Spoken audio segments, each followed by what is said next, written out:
Olá pessoal, sejam bem-vindos a mais uma aula do nosso projeto Pré-ENEM Gold, porque para nós você vale ouro. Hoje trabalharemos período composto. Sou professora Zinha, estaremos aqui trabalhando as inúmeras possibilidades de construção de um período e de uma oração e do seu texto como um todo. Bom, antes de começarmos a falar em período, precisamos saber o que é frase. O que é frase? Frase é qualquer enunciado que produza um significado completo. Pode ter verbo ou não.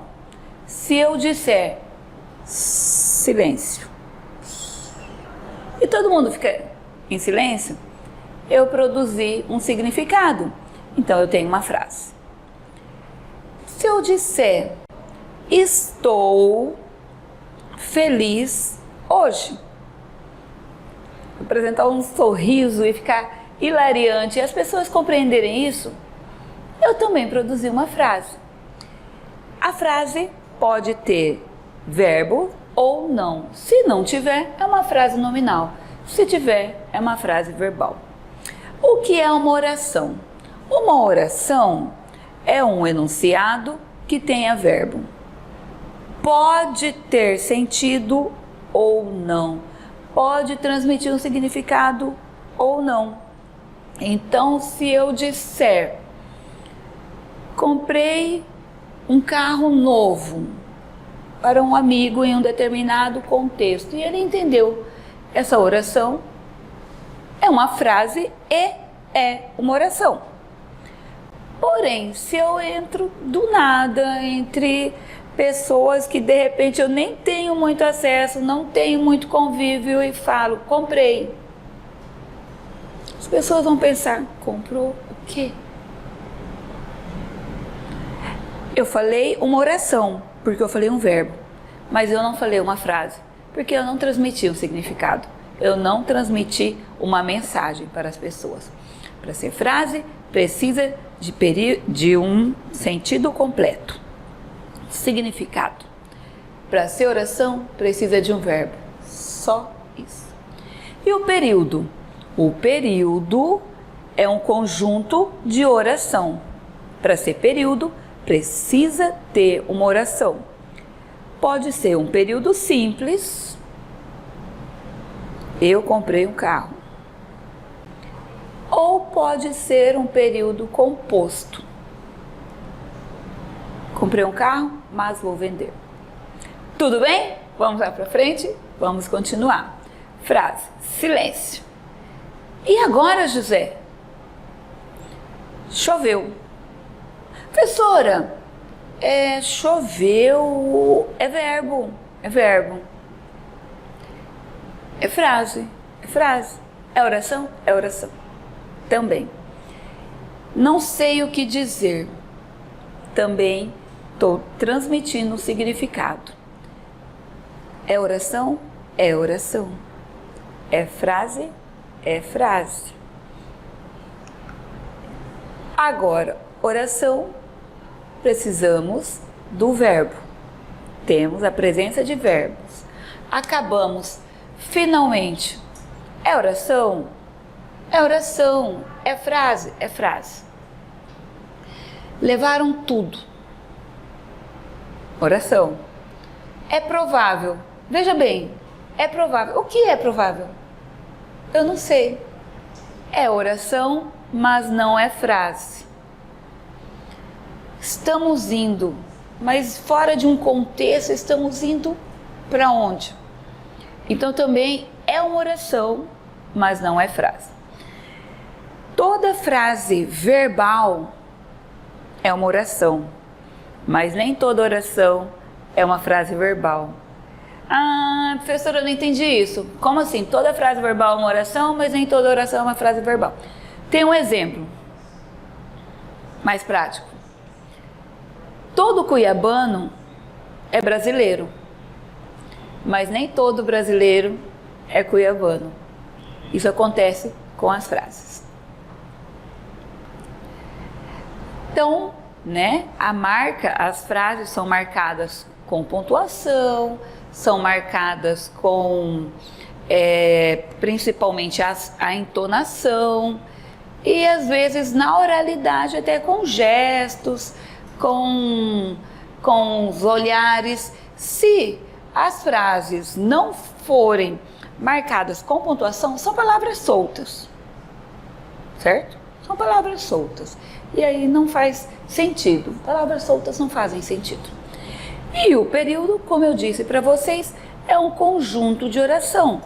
Pode ser simples ou pode ser composto. O período simples, apenas um verbo. Então estamos felizes com os resultados. Faltam apenas alguns dias. Talvez eu vá à festa. Eu tenho apenas um verbo, eu tenho um período simples. Eu tenho uma também conhecida na gramática como oração absoluta. Mas nós temos períodos com mais de um verbo, com mais de um sentido, e aí nós temos diferentes tipos de períodos compostos, né? Então aqui, faça como eu pedi. Tenho um período com dois verbos, duas orações. Não sei se tenho coragem. Sei é um verbo, tenho é outro. Período com duas orações. Começou a gritar enquanto ia passando. Tenho duas locuções verbais, período composto. Veremos detalhadamente cada tipo de período composto. Ele pode ser formado, primeiramente, por coordenação, em que as orações são independentes sintaticamente. Isso quer dizer que não exerce função de sujeito, de objeto, de adjunto, tá? Elas são orações que ficam juntas, mas isso não quer dizer que elas são obrigatoriamente dependentes. Já o período composto por subordinação é um período em que elas ficam juntas, mas elas são dependentes sintaticamente, que se eu retirar uma delas, a oração fica sem sentido. Uma das orações fica sem sentido. Nós temos o período composto por coordenação com as orações coordenadas, né, que elas são teoricamente independentes em relação ao sentido. Por que teoricamente? Se eu digo, eu lhe trouxe o livro, ok, até aqui ela está independente.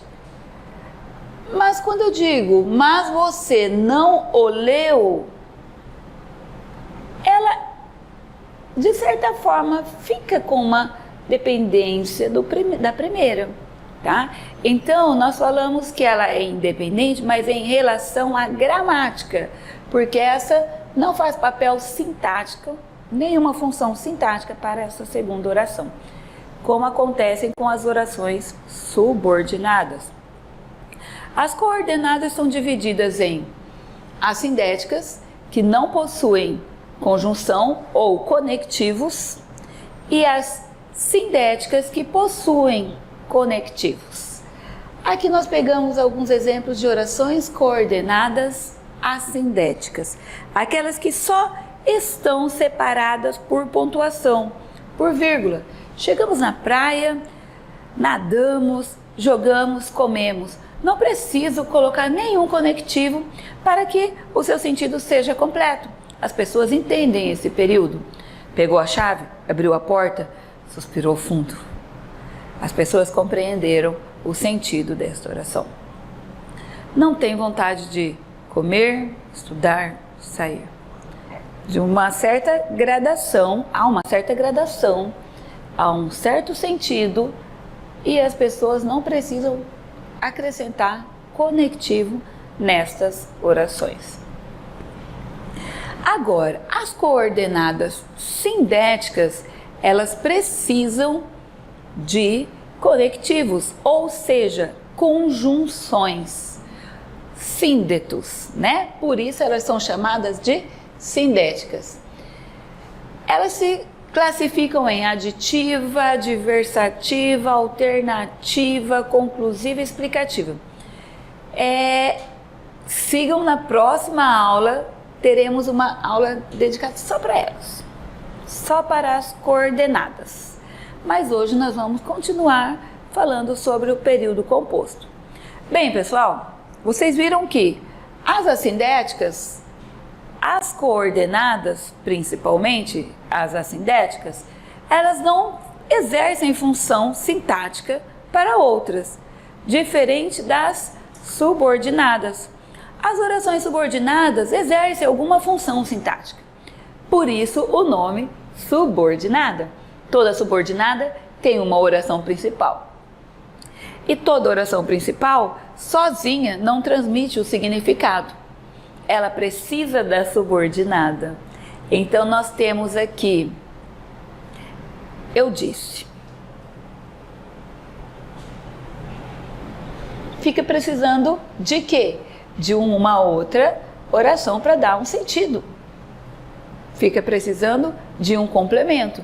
Eu disse que o livro estava aqui. Então, a segunda oração exerce uma função sintática de objeto direto para a primeira. Nós temos 3 tipos de orações coordenadas, ou orações subordinadas, né? Período composto por subordinação. 3 tipos. As que vão exercer papel de substantivo, como é esse caso aqui. Eu disse isso. Sempre que eu puder trocar por isso, é uma oração subordinada substantiva. Exerce o papel de um substantivo. As orações subordinadas adjetivas, que exercem uma função sintática de adjunto adnominal. E vamos ter as orações subordinadas adverbiais, que sempre indicarão circunstâncias, ou seja, exercem a função de adjunto adverbial. Resuminho, resumo do resumo das orações subordinadas substantivas. Elas podem exercer o papel de sujeito. Então, olha só, é provável que ele chegue ainda hoje. Troca que ele chegue ainda hoje por isso. É provável isso. Sempre que você conseguir trocar uma oração por isso, esse isso vai fazer o papel de um substantivo. Eu tenho uma oração substantiva. Agora, eu começo com é provável. O predicado. Todo predicado precisa de um sujeito. Então, que ele chegue ainda hoje, está exercendo o papel de sujeito. Eu tenho uma subjetiva. Quando eu digo, desejo que todos venham, desejo isso. O isso vai dar uma função de substantivo para que todos venham. Então, que todos venham, eu tenho uma oração subordinada substantiva. Veja só, como classificar? Se ela estiver fazendo o papel de um objeto direto, é uma oração subordinada substantiva objetiva direta. Não se preocupem com nomenclaturas. Não se preocupem em ficar... Ai, professor, mas é muito grande oração subordinada, substantiva, objetiva, direta.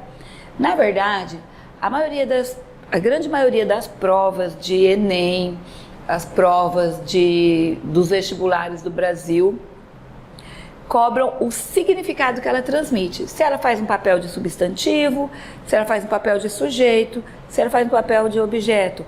Essa nomenclatura já vem no enunciado. Então você não precisa ficar na decoreba, até porque hoje, né, gramática tem um pouco, mas a gramática é mais percepção. Você vai perceber. A objetiva indireta, lembrando as aulas passadas de transitividade verbal, é uma que vai dar complemento a um verbo transitivo indireto. Então, por exemplo, se eu disser necessito necessitamos, você vai me perguntar de quê? Quem necessita, necessita de alguma coisa. Necessitamos de que todos nos ajudem. De que todos nos ajudem está fazendo o papel de um objeto indireto. Então nós temos uma subordinada objetiva indireta. Predicativa. A predicativa vai fazer o papel de um predicativo do sujeito. Geralmente vem depois de um verbo de ligação. Então se eu digo, as flores são perfumadas. As flores estão perfumadas. As flores são lindas. Todos os adjetivos que vierem depois de um verbo de ligação são predicativo do sujeito, de flores. Aqui nós temos um verbo de ligação no meio da oração. E depois nós temos uma outra oração. Então, olha, meu desejo era, verbo de ligação, era que me dessem uma camisa. Que me dessem uma camisa faz o mesmo papel lá das flores são bonitas. Papel de um predicativo. As completivas nominais exercem o papel de um algo a mais, na maioria das vezes, para um substantivo abstrato, para um adjetivo, para um próprio advérbio. Como assim, professora? O substantivo abstrato. Se eu dissesse hoje, as mulheres têm liberdade. As mulheres têm liberdade, fica vago. Por quê? Porque tem várias possibilidades de interpretação para essa frase. Eu posso dizer claramente e deixar a minha oração mais concisa, mais completa também, quando eu digo, as mulheres têm liberdade de expressão. De expressão está dando sentido a um substantivo abstrato, liberdade, certo? Então, a completiva nominal vai exercer a mesma função desse de expressão. Quando eu digo, tenho esperança. Tem esperança de quê? É um substantivo abstrato, mas tenho esperança é muito vago. Eu tenho esperança de que ela ainda volte. De que ela ainda volte, está exercendo o papel de complemento nominal. As apositivas, na maioria das vezes, vêm com 2 pontos. Na maioria das vezes, exercem o papel de aposto. Então, desejo-te uma coisa. 2 pontos. Que sejas feliz. Quase sempre elas vêm com esses 2 pontos. 99% das vezes. As adjetivas são bem mais fáceis de assimilar, porque elas são menos orações. Eu tenho 2 tipos, né? Primeiramente, elas são introduzidas por um pronome relativo. Não confundam com o que é uma conjunção integrante que introduz a oração substantiva. Eu disse que estava feliz. Esse que é uma conjunção integrante. Que estava feliz, eu troco toda essa oração por eu disse isso. Deixa isso para trás. Agora não. Agora eu tenho um pronome relativo, um que, pronome relativo, que pode ser trocado por o qual, a qual. Então, nas orações adjetivas, você faz essa troca. O menino que entrou pela porta é meu filho. Esse que eu posso trocar por o qual. O menino o qual entrou pela porta é meu filho. Então, eu tenho aqui uma oração adjetiva. Primeiramente, eu posso fazer uma oração adjetiva para explicar, como se fosse um aposto. Na maioria das vezes ela vem, né, para dar uma explicação, como se fosse um aposto, como se tivesse especificando o termo anterior. Então, olha, meu tio que era advogado, prestou serviços ao réu. Esse aposto poderia ser retirado da oração. Meu tio prestou serviços ao réu. Então não tem obrigatoriedade dessa oração adjetiva, certo? Eu posso retirá-la. Porém, por que ela é subordinada? Porque ela sozinha não tem sentido sem a principal.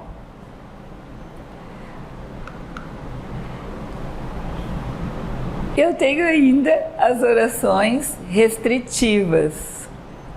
As restritivas vão exercer o mesmo papel de adjetivo, mas elas não são um aposto, tá?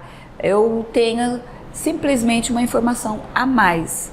Você é um dos poucos alunos que eu conheço, os quais eu conheço. Eu restringi, aqui não é um aposto, eu dei uma diversificada para o aluno, então ele é um sentido restrito. O lixo que você joga nas ruas acaba sempre voltando para dentro de sua casa. Bom, pessoal, continuando, nós temos as orações subordinadas adverbiais. São várias, porém, no mínimo 9. Porém, nós não precisamos ficar classificando, não precisamos ficar decorando as conjunções causais, comparativas, concessivas, condicionais, conformativas. Apenas podemos observar a ideia de circunstância que ela nos transmite, tá? O importante é que você veja a ideia de circunstância. Então eu peguei algumas propagandas. Geralmente as questões vêm com propagandas, geralmente as questões vêm com alguns textos bem enfatizados, né? Nós podemos observar o seguinte: se você se chama Washington, Michael, Brad, Wellington ou Grace Kelly, o primeiro semestre na cultura inglesa é grátis. Afinal, você deveria falar inglês desde que nasceu. Na verdade, eles abrasileiraram, né? Uma propaganda que abrasileirou o inglês, porém começa com um C. Esse C nos expressa uma condição. Você só tem o primeiro semestre da cultura inglesa grátis se você se chamar Washington, Michael, Brad, Wellington ou Grace Kelly, certo? Uma condição. O C nos expressa uma condição. Quando do coco, né? Quando se está no topo, todos querem te derrubar. Quando? Quando expressa uma ideia de tempo. Então aqui eu tenho uma oração subordinada adverbial temporal. Aqui eu tenho uma condicional. Cenoura, ralei muito para chegar até aqui. Para chegar até aqui expressa uma finalidade. Tostines, isso aqui é antiguinho, né? É uma propaganda um pouco antiga. Tostines vem demais porque é fresquinho, porque expressa causa. Ou é fresquinho porque vem demais? Outra causa. Aqui nós temos um período misto, né? Um período composto por coordenação, porque eu tenho uma conjunção coordenada, e por subordinação, porque eu tenho duas orações subordinadas. Bem, pessoal, muito obrigada. Obrigada por ter acompanhado até aqui. Até a próxima. Beijo. Fiquem em paz. Você me desestabilizou, Pedro.